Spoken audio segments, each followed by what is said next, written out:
श्रीमद् भगवद गीता अध्याय संख्या 4 श्लोक संख्या 28, 29 और 30। वैसे आज मंगलवार है, आज का सेशन था रीड एट होम का, तो आज रीड एट होम ना करके कल रीड एट होम करेंगे, क्योंकि जो पर्पट्स का मैं लिस्ट है वो पिछला भेज दिया था, अगला नहीं भेज पाया, तो आज भेजूंगा। तो इसलिए जो है आज हम भगवद गीता करेंगे और कल हम रीड होम करेंगे। श्लोक संख्या 28 पढ़ता हूँ। द्रव्य यज्ञ तपः यज्ञ योग यज्ञ तथा अपरे स्वाध्याय ज्ञान यज्ञ च यत्य संचित व्रतः। कठोर व्रत अंगीकार करके कुछ लोग अपनी संपत्ति का त्याग करके, कुछ कठिन तपस्या द्वारा, कुछ अष्टांग योग पद्धति के अभ्यास के द्वारा अथवा दिव्य ज्ञान में उन्नति करने के लिए वेदों के अध्ययन द्वारा प्रबुद्ध बनते हैं।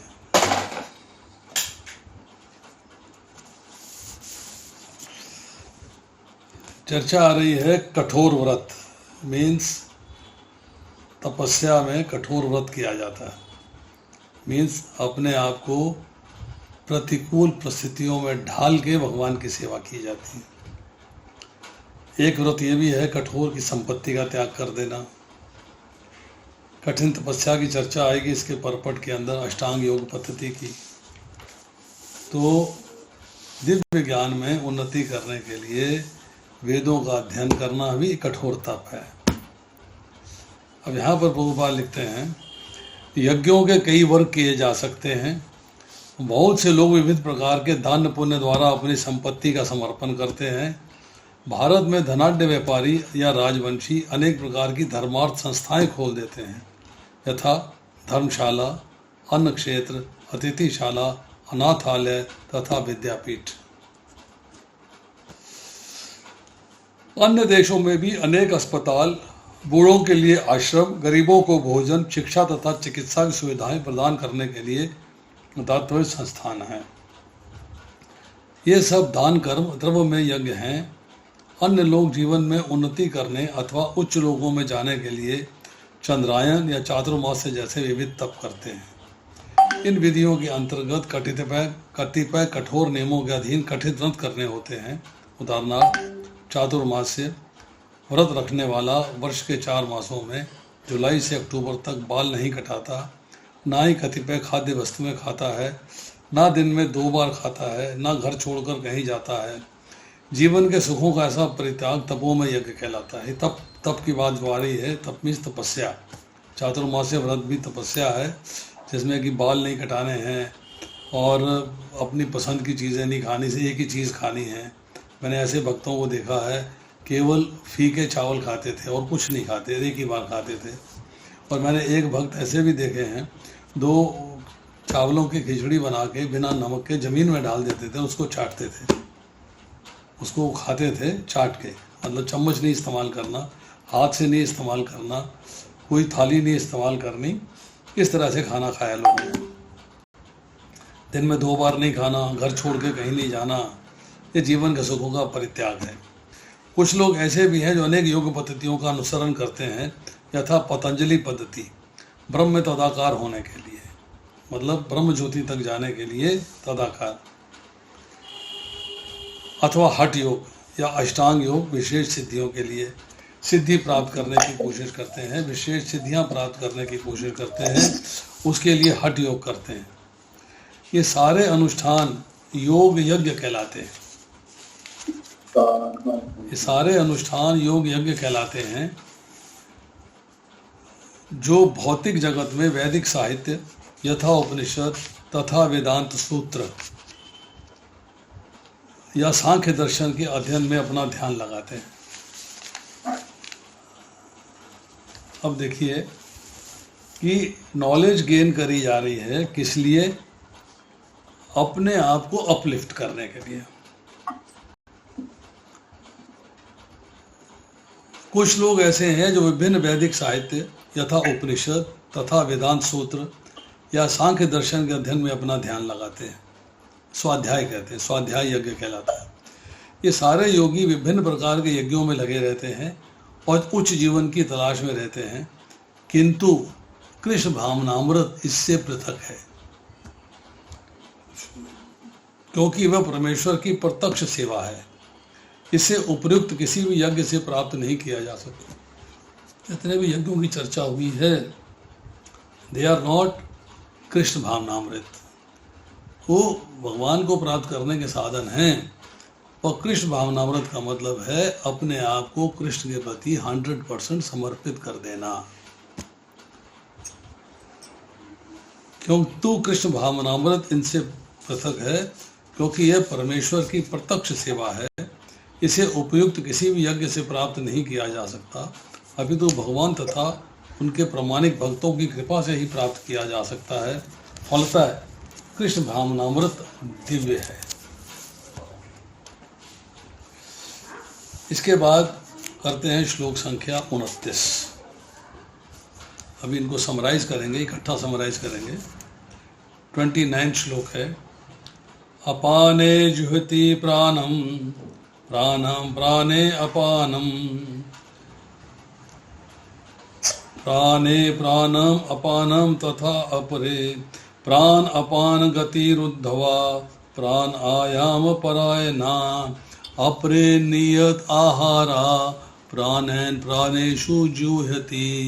ये सबसे डिफिकल्ट श्लोक है। तो इसमें 3 लाइनें, नंबर 1 और नंबर 2, इसमें बहुत ही गहरा ज्ञान है, अभी समझेंगे इसको। अन्य लोग भी हैं जो समाधि में रहने के लिए श्वास को रोके रहते हैं, प्राणायाम। वे अपान में प्राण को और प्राण में अपान को रोकने का अभ्यास करते हैं, और अंत में प्राण अपान को रोककर समाधि में रहते हैं। अन्य योगी कम भोजन करके प्राण की प्राण में ही आहुति करते हैं। रूपा लिखते हैं परपट में, श्वास को रोकने की योग विधि प्राणायाम कहलाती है। प्रारंभ में हठ योग के विविध आसनों की सहायता से इसका अभ्यास किया जाता है। ये सारी विधियां इंद्रियों को वश में करने तथा आत्म साक्षात की प्रगति के लिए संस्तुत की जाती है। पर्पज इज इंद्रियों को वश में करना और मन को कंट्रोल करना, 2 चीज़ें।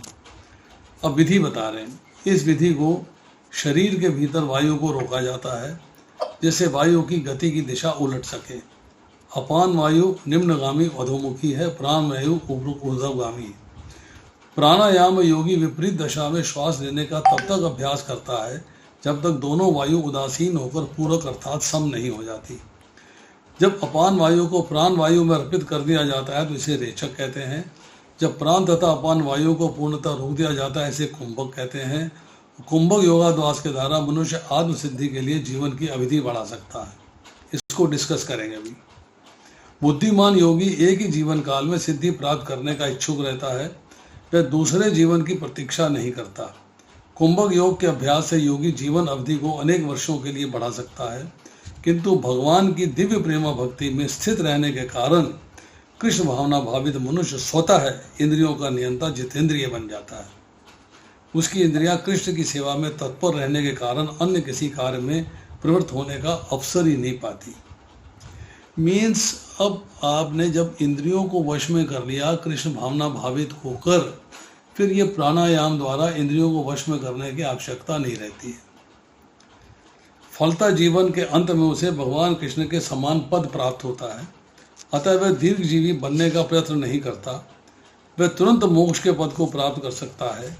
जैसा कि भगवद गीता 14.26 में कहा गया है, माम च योग अभिचारेण भक्ति योगेन सेवते स गुना समतीते ध्यान ब्रह्म विवाह कल्पते। जो व्यक्ति भगवान की निश्चल भक्ति में प्रवृत्त होता है वे प्रकृति के गुणों को पार कर जाता है और तुरंत आध्यात्मिक पद को प्राप्त होता है। कृष्ण भावना भावित व्यक्ति दिव्य अवस्था से प्रारंभ करता है और निरंतर उसी भावनामृत में रहता है। अतः उसका पतन नहीं होता, अंततः वह भगवत धाम को जाता है।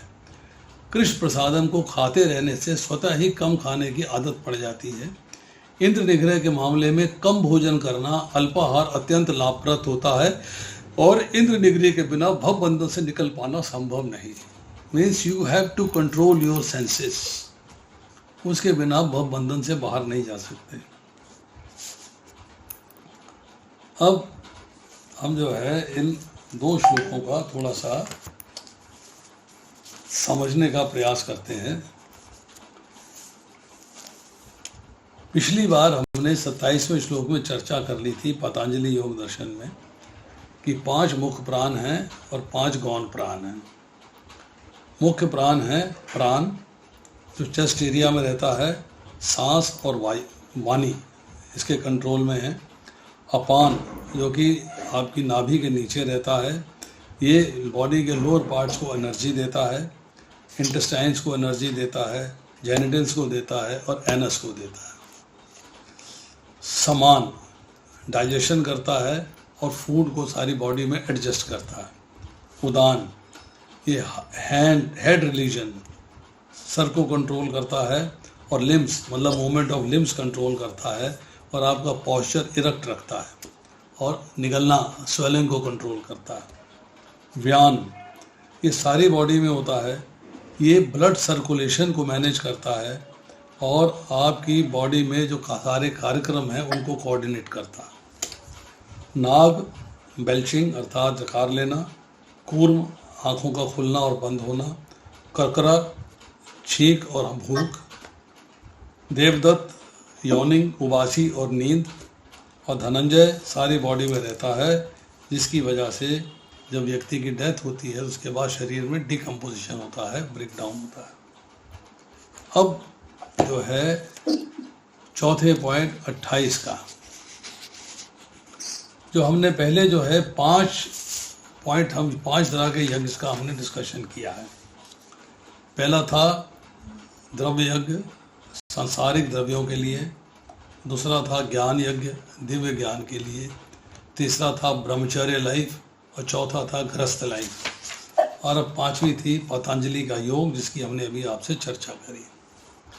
अब आता है छठा, इसमें द्रव्य यज्ञ की चर्चा हो रही है, तपो यज्ञ में चांद्रायन और चातुर्मास्य की चर्चा हो रही है, मिस्टिक योगा अर्थात योग यज्ञ अष्टांग योग यज्ञ की चर्चा हो रही है, और उसके बाद वैदिक स्टडी स्वाध्याय यज्ञ की चर्चा हो रही है।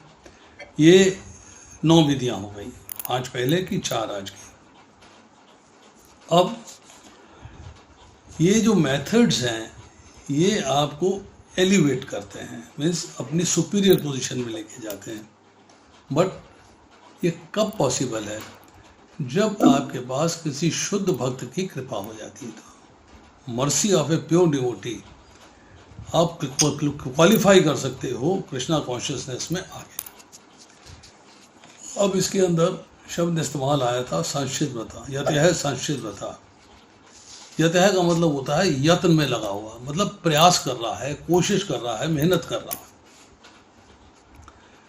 संशित व्रता कि सभी तीक्ष्ण व्रतधारी हैं, मतलब जो व्रत लेते हैं उसको पूरा करते हैं, बड़ी शिद्दत से करते हैं, यश से पूरा करना।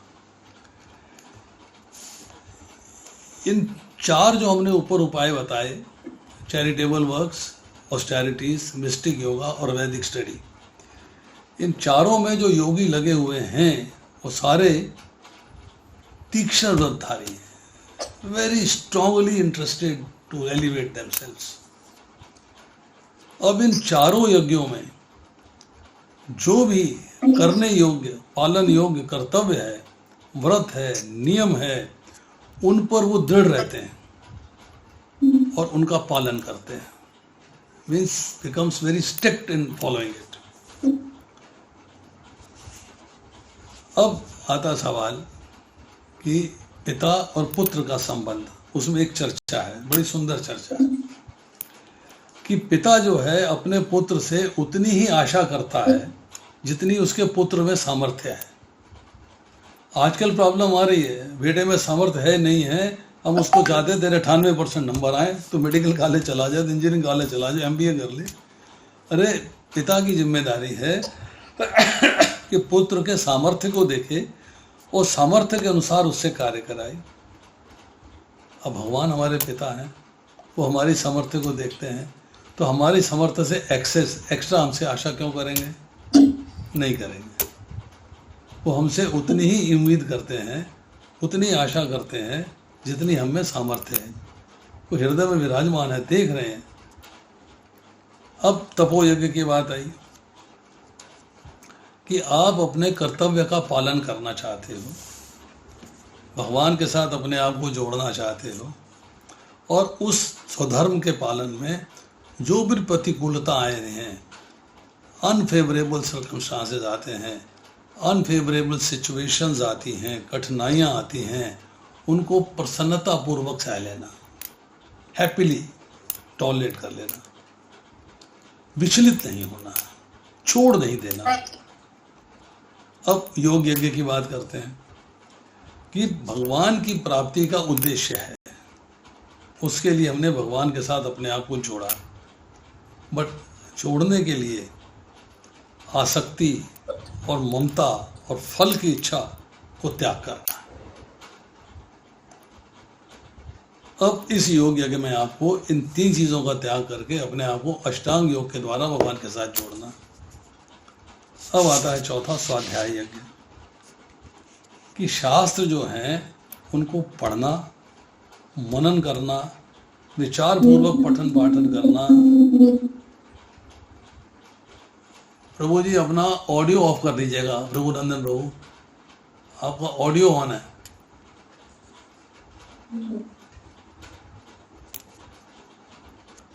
तो हमें जो है उसका पालन करना है। किसका पालन करना है? नॉलेज का। हमें ज्ञान प्राप्त करना है, शास्त्रों को पढ़ना है, भगवत गीता पढ़नी है, भागवतम पढ़ना है, चैतन्य चरितामृत पढ़नी है, हो सके तो उपनिषद, वेद, बहुत सारी किताबें, nectar of devotion, nectar of instruction, बहुत सारे ग्रंथ हैं, उनको पढ़ना, उनका पठन पाठन करना विचार पूर्वक, मतलब समझते हुए, ब्लाइंडली नहीं कि पढ़ा छोड़ दिया, नहीं। क्योंकि भगवान 18वें अध्याय के 70वें श्लोक में कहते हैं कि जो इस गीता शास्त्र का अध्ययन करेगा उसके द्वारा मैं ज्ञान यज्ञ से पूजित होऊंगा, ऐसा मेरा मत है। तो अगर आप गीता का अध्ययन करते हैं, गीता को पढ़ते हैं, गीता को समझते हैं, तो आप ये लेके चलिएगा कि भगवान का पूजन हो रहा है। स्वाध्याय ज्ञान यज्ञ में बिगिनिंग जो ग्रंथ है वो भगवत गीता है। भगवान कहते हैं गीता के भावों में गहरे उतरना, मीन्स उसकी डेप्थ में स्टडी करना, डेप्थ में विचार करना, उसके भावों को समझने की चेष्टा करना, ये स्वाध्याय यज्ञ की लिमिट है, हाईएस्ट लिमिट है। अब हमने पढ़ा 28वां श्लोक, जिसमें कि प्राणायाम की चर्चा आ रही है। तो प्राणायाम के बारे में थोड़ी सी चर्चा करते हैं। योग के 8 अंग होते हैं। पहला अंग है यम, दूसरा अंग है नियम, ठीक है। तीसरा अंग है आसन, चौथा है प्राणायाम, पांचवा है प्रत्याहार, छठा है धारणा, फिर ध्यान, फिर समाधि। सचिन प्रभु ऑडियो।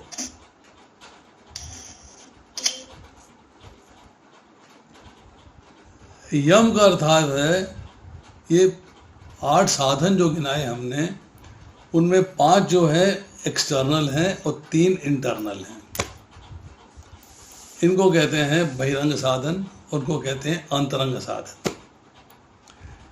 बहिरंग साधन में यम का अर्थ होता है कंट्रोलिंग द सेंसेस, नियम का अर्थ होता है फॉलोइंग रूल्स एंड रेगुलेशंस, आसन का अर्थ होता है प्रैक्टिसिंग सिटिंग पोजीशन, प्राणायाम का अर्थ होता है ब्रेथ को रोकना, कंट्रोल करना, और प्रत्याहार का मतलब होता है कि इंद्रियों को इंद्र विषयों से परे करना, हटाना। धारणा का अर्थ होता है कंसंट्रेशन, ध्यान का अर्थ होता है मेडिटेशन, और समाधि का अर्थ होता है ट्रांस। इसको कहते हैं त्रय में कत्र संयम, अर्थात संयम के 3 पोर्शन हैं ये, धारणा, ध्यान और समाधि। अब यम में क्या आता है, शॉर्ट में चर्चा है, डिटेल में नहीं जाएंगे। अहिंसा सत्यास्ते ब्रह्मचर्या परिग्रह यमः, योग सूत्र दूसरा अध्याय 30वां श्लोक। 5 अंग हैं। पहला है अहिंसा, दूसरा है सत्य, तीसरा है अस्तेय। अस्तेय का मतलब है किसी को हक को न चुराना। चौथा है ब्रह्मचर्य। ब्रह्मचर्य का अर्थ है मन, वाणी और शरीर की संपूर्ण अवस्थाओं में हर प्रकार के भोग का त्याग। और 5वां है अपरिग्रह, कि शरीर व निर्वाह के अतिरिक्त भोग सामग्री को संग्रह नहीं करना है। जो शरीर निर्वाह के लिए असेंशियल है उसको कलेक्ट करना है, उससे एक्स्ट्रा संग्रह नहीं करना। फिर आते हैं नियम, उसके भी 5 अंग हैं। शौच, संतोष, तपः, स्वाध्याय, ईश्वरा, प्रणिधानानि नियमा। योग सूत्र दूसरा अध्याय 32वां श्लोक। 5 अंग है। एक है शौच, बाहरी और भीतरी। जो नहाना धोना, टॉयलेट जाना, वॉशरूम जाना, ये वो सब करने, ये सब बाहरी शौच है। आंतरिक शौच है मन को स्वच्छ करना और इंद्रियों को कंट्रोल करना। संतोष, प्रिय हो या अप्रिय हो, सुख हो या दुख हो, उससे संतोष रखना। तप, आप उपवास रखते हैं, व्रत करते हैं, प्रतिकूल परिस्थितियों में जाते हैं तो विचलित नहीं होना।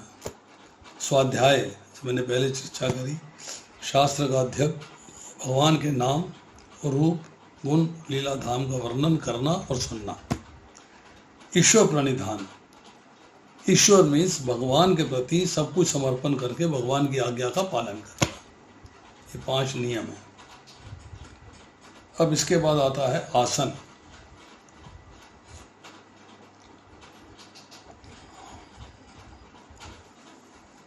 योग सूत्र में दूसरा अध्याय है, 46वां श्लोक है। स्थिर सुखम आसनम, सुखपूर्वक स्थिरता से बैठना। अब इसमें जब हम अष्टांग योग करेंगे, छठा अध्याय पढ़ेंगे, तब इसके डिटेल्स पढ़ेंगे कि सीधा बैठना है, नीचे मृगचर्म होना चाहिए, उस पर कपड़ा होना चाहिए, आपको पवित्र स्थान में बैठ के मेडिटेट करना है, आपको आँखें आधी मुधी और आधी खुली होनी चाहिए, आपका जो है आसन जो है न ऊंचा होना चाहिए न नीचा होना चाहिए। तो आसन के बारे में चर्चा आती है। उसका बाद है प्राणायाम, कि श्वास मतलब बाहरी वायु को भीतर ले जाना, और प्रश्वास अर्थात भीतरी वायु को बाहर निकलना, और इन दोनों को रोकना प्राणायाम कहलाता है। अब प्राणायाम में प्राण का स्थान है ऊपर हृदय में, अपान का स्थान है नीचे नाभि के नीचे गुदा में। प्राण में आप वायु को ऊपर हृदय की ओर ले जाते हैं और श्वास को बाहर निकालते हैं, मतलब नीचे से वायु ऊपर आती है, श्वास को बाहर निकाल देते हैं। अपान में वायु को ऊपर से खींच लेते हैं और नीचे की गुदा की ओर ले जाते हैं। अब इसमें जो है 3 शब्द इस्तेमाल होते हैं, एक पूरक, एक कुंभक और एक रेचक। पूरक अर्थ क्या है? यहाँ अग्नि अपान वायु है, हवि प्राण वायु है। बड़ा टेढ़ा काम है। एक्टिव क्या है? एक्टिव आपकी अपान वायु है, पैसिव मतलब प्राण वायु है। अपान वायु का मतलब यह है कि जो बाहर की एयर है, जिसको हम अनुलोम विलोम कहते हैं कई बार, बाहर की एयर जो है इसको बाईं नासिका से, ये बाईं नासिका है, इस बाईं नासिका से, इसको चंद्र नाड़ी भी कहा जाता है, इसको भीतर ले जाते हैं।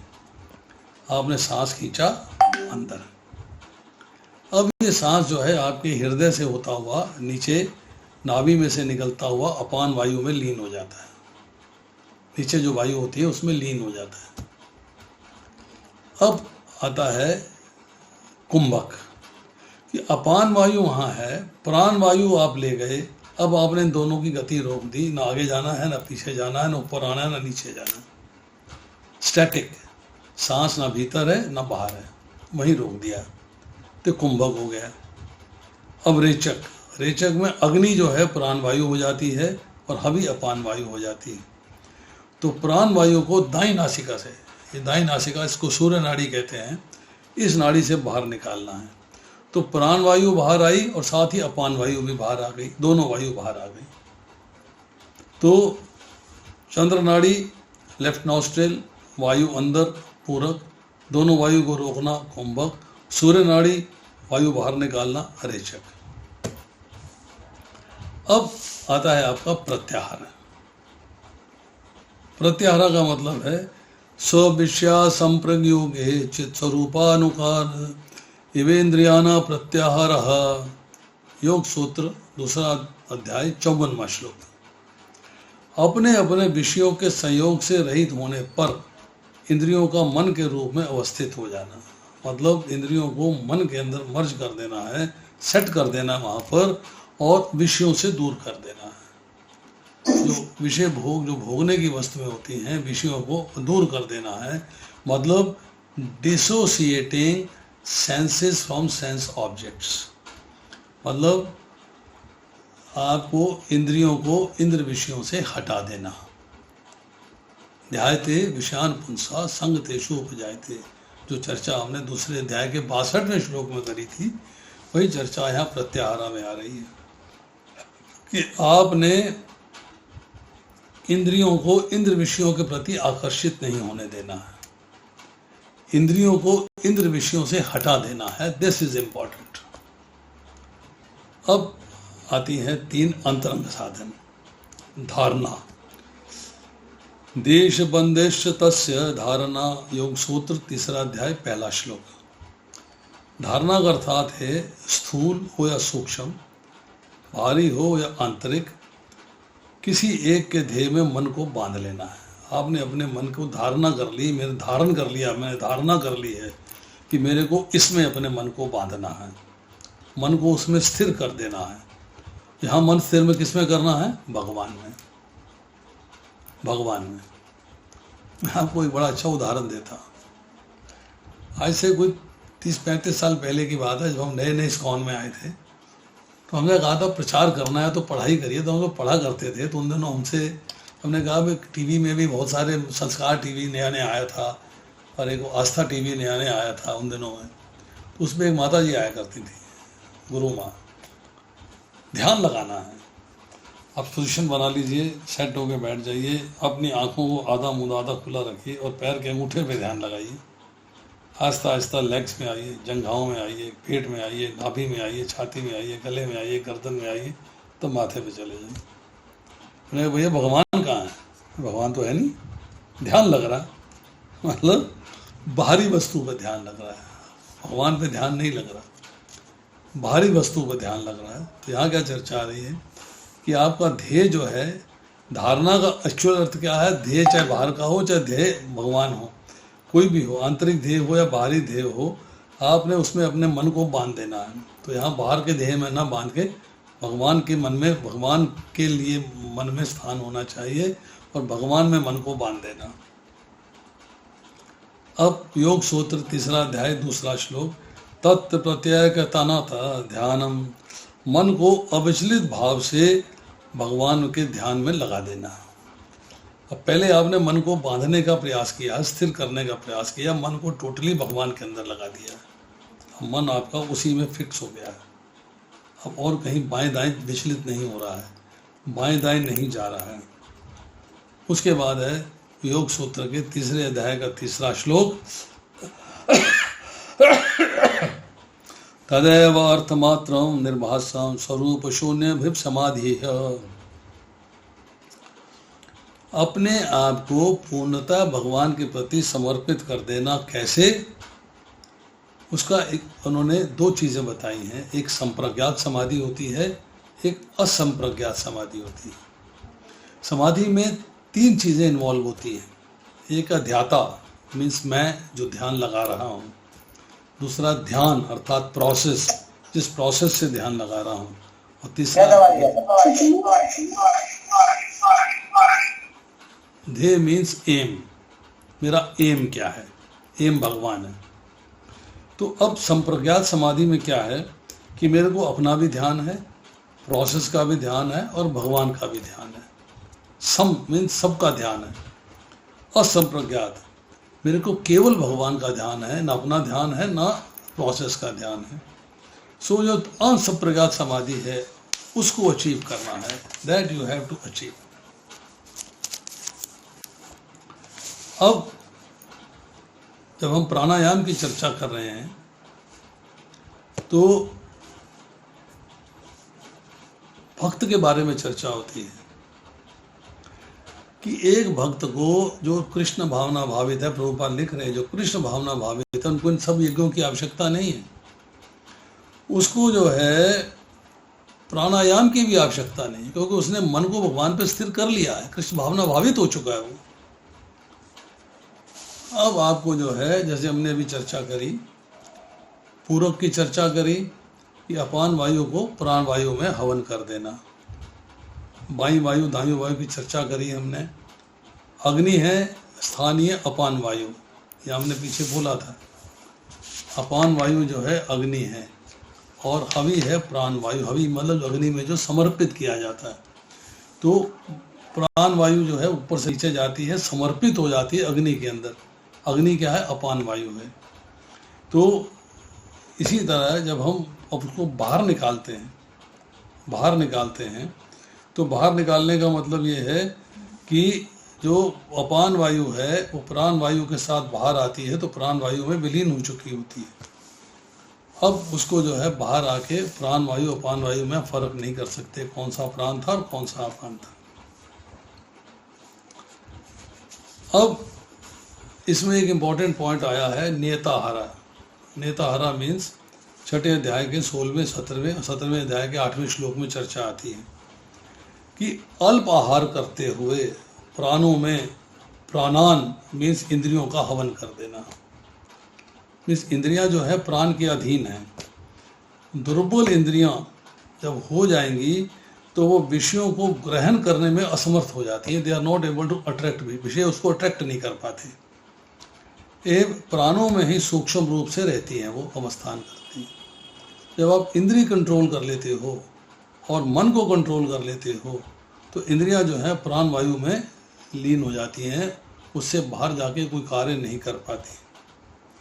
तो शब्द इस्तेमाल आता है प्राणायाम परायणा, जैसे भोग परायण कहते हैं, आत्म परायण कहते हैं, भगवत परायण कहते हैं, ऐसे प्राणायाम परायण कहते हैं कि जिनके लिए भगवत प्राप्ति का साधन ही प्राणायाम है। इंद्रियों को वश में किया, मन को वश में किया, इंद्रियां दुर्बल हो गई, विषयों को आकर्षित नहीं कर पाती हैं, तो भौतिक संसार से संबंध विच्छेद हो जाता है, अब आपका भगवान के साथ संबंध बन जाता है। तो जिनके लिए प्राणायाम ही भगवत प्राप्ति का पूर्ण साधन है। और नेताहारा जब हमने यहाँ इस्तेमाल किया कि जो सेंसेस हैं अर्थात जो इंद्रियां हैं उनको जब प्राणों में आहुति दे देते हैं तो इंद्रियां कमज़ोर हो गई हैं, और कम भोजन से प्राण भी कमज़ोर हो जाते हैं, जिससे कि वो भी एक्टिवली इंद्रियों को आगे बढ़ाने का काम नहीं करते हैं। मीन्स सेंसेस जो है प्राणों में विलीन हो जाती हैं, प्राणों में डीपली इन्वॉल्व हो जाती हैं। जैसे कि तवे के ऊपर पानी की बूंदें डाली जाएं तो छिन छिन करके आवाज़ आती है और पानी की बूंदें समाप्त हो जाती हैं। इसी तरह प्राणों के अंदर जो है इंद्रियां भी समाप्त हो जाती हैं, लीन हो जाती हैं। अब आता है श्लोक संख्या 30। सर्वे अपि एते यज्ञविदः यज्ञ क्षपित कल्मषा यज्ञ श्रेष्ठ अमृत भुज यान्ति ब्रह्म सनातनम। ये सभी यज्ञ करने वाले यज्ञों का अर्थ जानने के कारण पाप कर्मों से मुक्त हो जाते हैं और यज्ञों के फलस्वरूपी अमृत को चक्कर परम दिव्य आकाश की ओर बढ़ते जाते हैं, अर्थात परम धाम को प्राप्त होते हैं। अब जो आपने यज्ञ किए पाप कर्मों से मुक्त हुए, या पाप कर्म भी है पुण्य कर्म भी है, दोनों को पाप कर्म कहा गया है क्योंकि दोनों से शरीर की प्राप्ति होती है। और यज्ञों के फल रूपी अमृत को चक्कर, जो इसका आपको रिजल्ट मिलता है, जो इफेक्ट आता है वो अमृत के समान है, उसको चक्कर आप भगवान के धाम जाने की सीढ़ी तैयार होती चली जाती है। तात्पर्य में लिखते हैं श्रील प्रभुपाद, विभिन्न प्रकार के यज्ञों यथा द्रव्य यज्ञ, स्वाध्याय यज्ञ, योग यज्ञ की उपर्युक्त व्याख्या से देखा जाता है कि सबका एक ही उद्देश्य है और वह है इंद्रियों का निग्रह, इंद्रियों को कंट्रोल करना। इंद्र तृप्ति ही भौतिक अस्तित्व का मूल कारण है। ये इम्पोर्टेंट लाइन है समझने वाली कि बार बार जन्म लेना, बार बार मृत्यु आनी, कारण क्या है? इंद्र तृप्ति। अतः जब तक इंद्र तृप्ति से भिन्न धरातल पर स्थित न हुआ जाए तब तक सच्चिदानंद के नित्य धरातल पर उठ पाना संभव नहीं। इंद्र तृप्ति के धरातल से उठना होगा, मीन्स इंद्रिय निग्रह करना होगा, तभी आप जो है भगवान के प्रति आकर्षित हो पाएंगे और भगवान के धरातल पे आ पाएंगे। ये धरातल नित्य आकाश या ब्रह्म आकाश में है। उपरित सारे यज्ञों में संसार के पाप कर्मों से विमल हुआ जा सकता है। जीवन में इस प्रगति से मनुष्य न केवल सुखी और ऐश्वर्यवान बनता है, अपितु अंत में वह निराकार ब्रह्म के साथ तादात्म्य के द्वारा या भगवान कृष्ण की संगति प्राप्त करके भगवान के शाश्वत धाम को प्राप्त कर सकता है। डिपेंड करता है कि आपने लक्ष्य क्या बनाया, ब्रह्म ज्योति में जाने का या भगवान के धाम जाने का। ये आपको डिसाइड करना है। This is your decision. तो यहाँ पे चर्चा आ रही है कि जब आप यज्ञ करते हैं, यज्ञ मतलब आप सेक्रीफाइस करते हैं, यज्ञ मतलब वो पुल बनाते हैं जिसके द्वारा आप अपने आप को भगवान से जोड़ते हैं।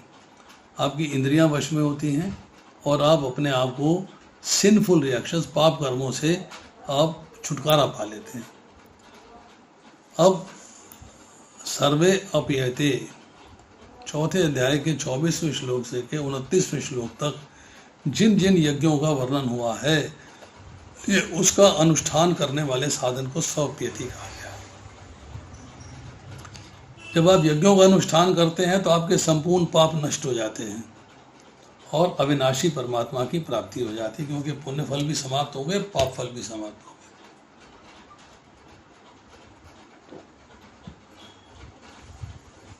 गए। एक बात समझने वाली है कि भगवान के धाम जाने में बाधक कौन है? भगवान के धाम जाने में बाधक है केवल आपके कर्मों के फल, चाहे वो पुण्य फल है चाहे पाप फल है। अगर पुण्य फल समाप्त हो जाएंगे, पाप फल समाप्त हो जाएंगे, तो आप भगवान के धाम नहीं जा पाएंगे। यज्ञ वित्त शब्द क्यों इस्तेमाल हुआ है? यज्ञों का तत्व जानने वाले हैं, उसका निचोड़ क्या है, यज्ञ क्यों करना चाहिए, यज्ञ में है क्या। अर्थात संपूर्ण यज्ञ केवल कर्मों से और कर्म फलों से संबंध विच्छेद करने के लिए है। मीन्स जो आप भगवान के साथ अपने को जोड़ने का पुल बनाते हो, एक प्रोसेस अडॉप्ट करते हो, उसे यज्ञ कहा गया है। उसका मीनिंग क्या है कि कर्म और कर्म फल से संबंध विच्छेद हो जाना।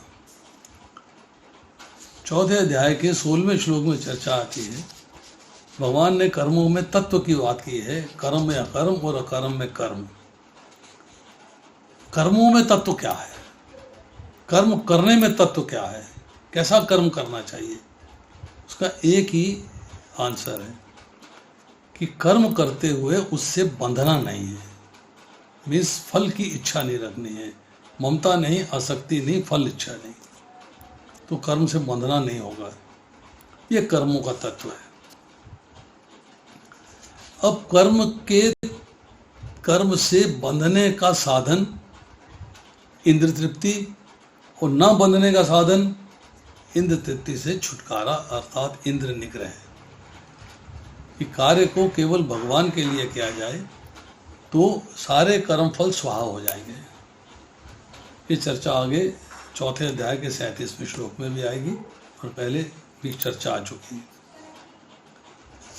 23वें श्लोक में चर्चा आई थी, यज्ञायाचृता कर्म समग्रम प्रमीलियते, कि यज्ञ से में अग्नि में सब वस्तुएं स्वाहा हो जाती हैं।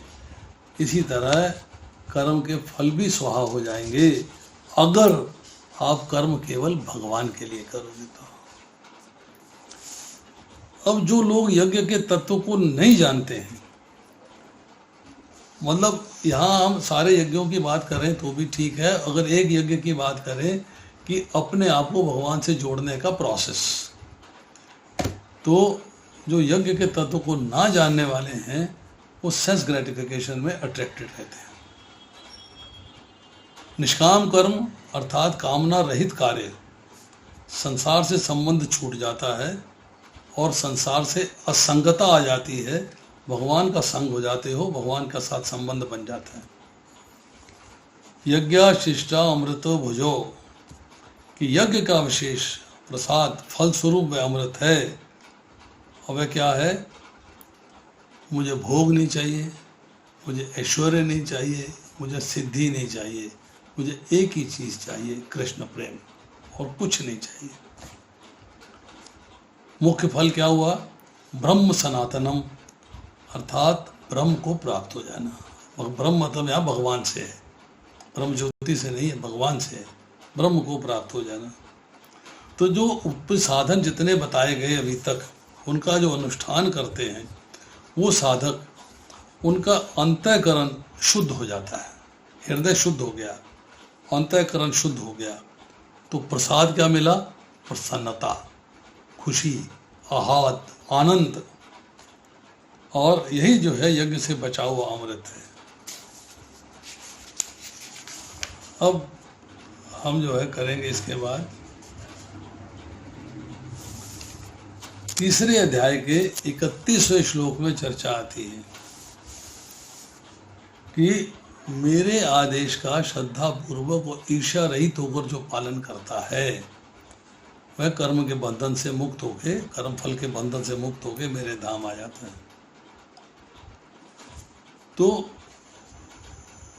जो हम में अज्ञान है, जिसके कारण हम पापमय कार्य करते हैं और उसके फल भोगते हैं, अगर हम जो है वेदों में प्रिस्क्राइब किए हुए जो यज्ञ हैं, जो धर्म हैं, जो ग्रेजुअल एलिवेशन के लिए हैं, अर्थ काम मोक्ष को प्राप्त करने वाले हैं, उस मार्ग पे चलें तो हमारा हृदय शुद्ध होगा, हम सही मार्ग पे लगेंगे, हम डिसाइड कर पाएंगे कि क्या करना चाहिए और क्या नहीं करना चाहिए, कहाँ चलना चाहिए, कहाँ नहीं चलना चाहिए, and we will elevate ourselves, हम अपने आप को उच्च स्थिति में ले जाएंगे। अब जो यज्ञ नहीं करते, मीन्स अपने आप को भगवान के साथ नहीं जोड़ते, वो जो ये अल्प सुख है, ये मनुष्य लोक में भी नहीं मिलता, तो दूसरे लोकों में कैसे मिलेगा? अब आती है तीसरे अध्याय के 8वें श्लोक की चर्चा करते हैं। भगवान कहते हैं कर्म ना करने से तेरा शरीर निर्वाह भी सिद्ध नहीं होगा। इसी तरह यज्ञ ना करने से ये लोक भी लाभदायक नहीं रहेगा, फिर परलोक में तो कहना ही क्या है। अब आप हाउस होल्ड एक्टिविटीज करते हो, घर में कर्तव्य पालन न करने से खटपट होता है, संघर्ष होता है। इसी तरह अगर इस लोक में कर्तव्य पालन नहीं करेंगे तो इस लोक में भी खटपट होगी, संघर्ष होगा, जीना मुश्किल हो जाएगा। अब आता है कि जो सेक्रीफाइसेस, जो यज्ञों की चर्चा अभी हुई है, अगर कोई इनको नहीं करता है तो वो जो है इस लोक के अंदर में सुख की प्राप्ति नहीं कर सकता। ना अर्थ होगा, ना काम होगा, ना धर्म होगा, ना मोक्ष होगा।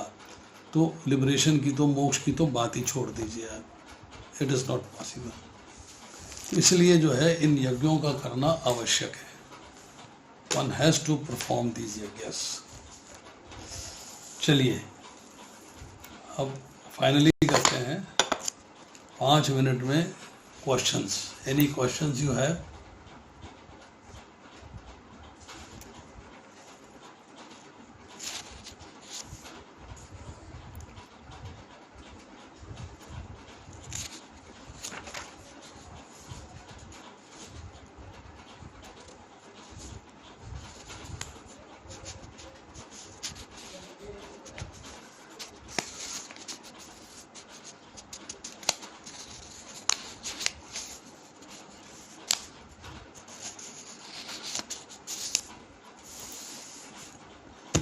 यस, अशोक कृष्णात्रे, बोलिए माता।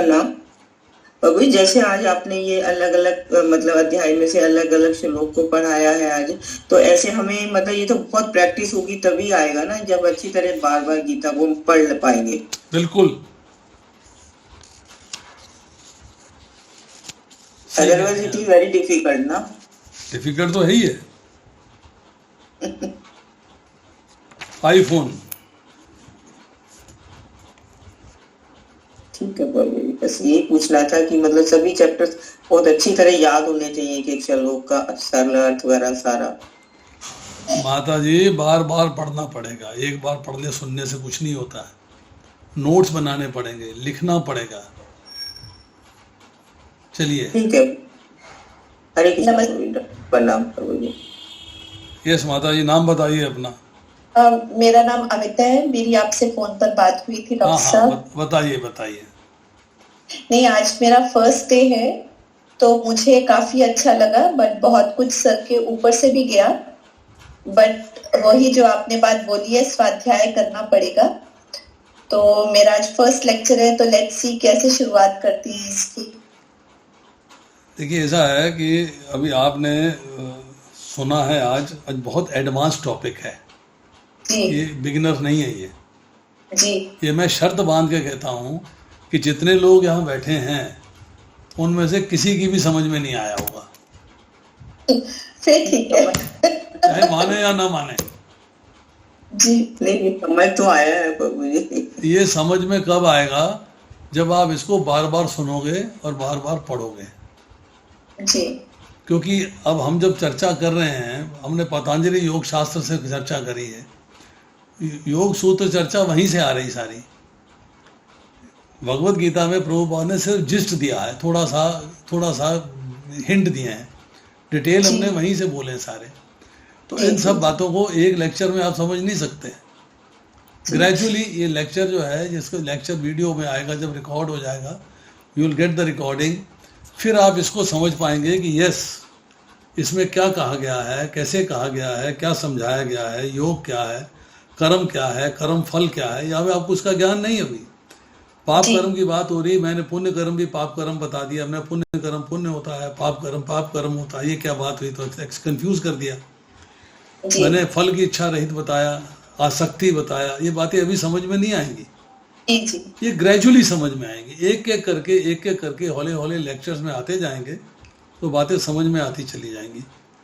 क्योंकि प्रभु जी, मेरा क्वेश्चन ये था कि इसमें गीता में कोई ऐसा श्लोक है जो हमें ये बताए कि सनातन धर्म क्या है? मैं इसके ऊपर एक पोस्टिंग करूंगा, आपको मैं बहुत जल्दी तैयार करूंगा। सनातन धर्म गीता में पर्टिकुलरली सनातन धर्म के बारे में कोई श्लोक नहीं है पर्टिकुलरली, बट इसमें एक चर्चा जो आ रही है, मैं आपको थोड़ा सा उसको पढ़ के सुना देता हूँ, so that things will get clearer to you.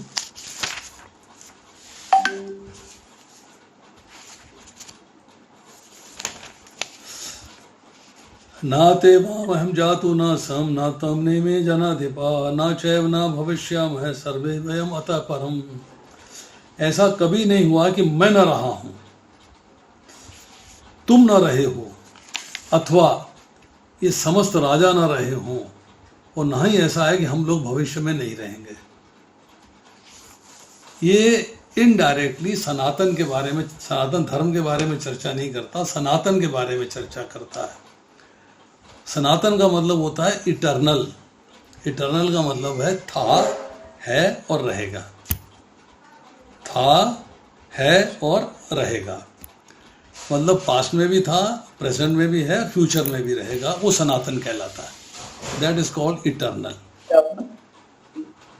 अब जो धर्म है, धर्म की मैंने आपसे कल चर्चा करी थी, धर्म के बारे में कुछ और डिटेल्स आपको देंगे। वो कल भी वही धर्म थे, आज भी वही धर्म है और आगे भी वही रहेंगे। जैसे एक छोटा सा बात बताता हूँ, चोरी करना।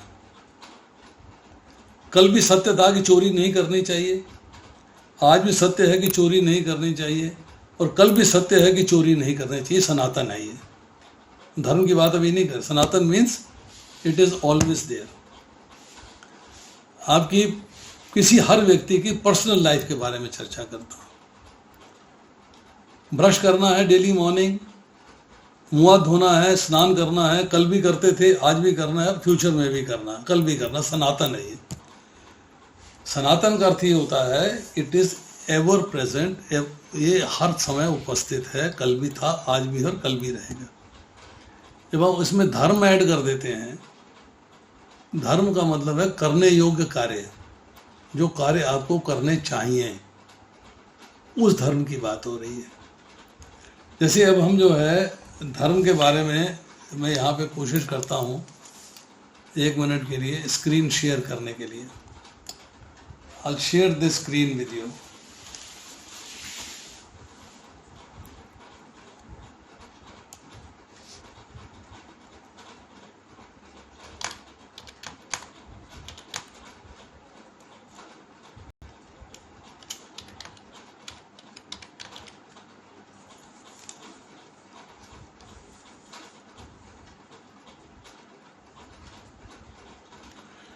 धृति अर्थात धैर्य, क्षमा अपना अपकार करने वाले का भी उपकार करना, दम हमेशा संयम से धर्म में लगे रहना, अस्तेय चोरी न करना, शौच भीतर और बाहर की पवित्रता, इंद्र निग्रह इंद्रियों को हमेशा धर्माचरण में लगाना, धी सत्कर्मों से बुद्धि को बढ़ाना, विद्या अर्थात यथार्थ ज्ञान देना।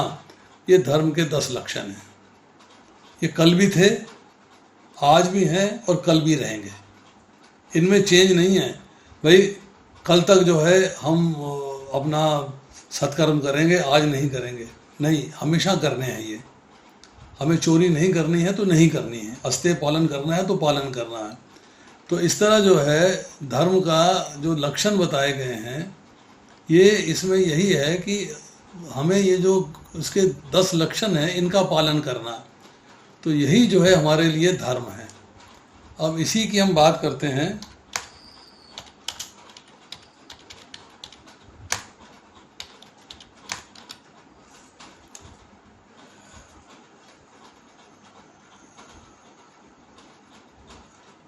ये जो 10 कमांडमेंट्स की बात आ रही है, जो बाइबल में है, चोरी नहीं करना है, किसी की झूठी साक्षी नहीं देना है, खून नहीं करना है, अपने माता पिता का कहना मानना है, परमेश्वर का कहना मानना है।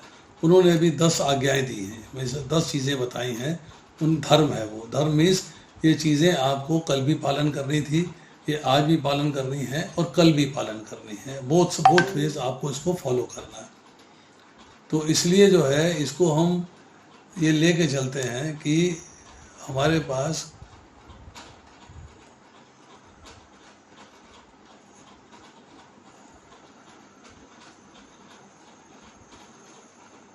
चाहे वो बाइबल है, चाहे कुरान है, चाहे वो अपना हिंदू धर्म है, सनातन का अर्थ होता है था, है और रहेगा। That is Sanatan.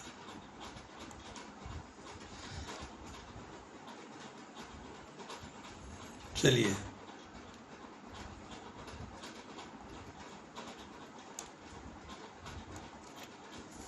Thank you प्रभु जी। यस।